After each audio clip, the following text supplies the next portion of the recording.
3-cü siniflərdə də 4 nəfər şagirdimiz lisey pilləsində qərarlaşıb. Onları da tanıyaq.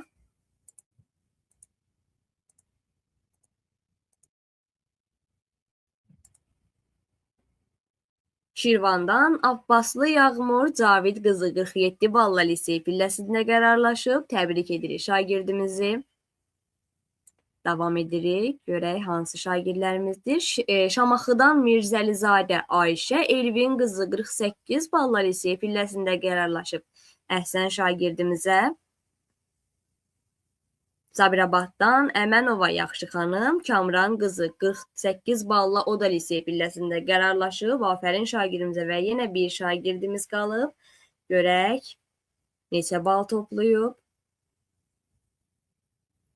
Şirvandan 3-cü sinif şagirdi İskəndərli Əbəlfəz Xəyaloğlu 49 balla lisey pilləsində qərarlaşıb. Təbrik edirik şagirdlərimizin hər birini.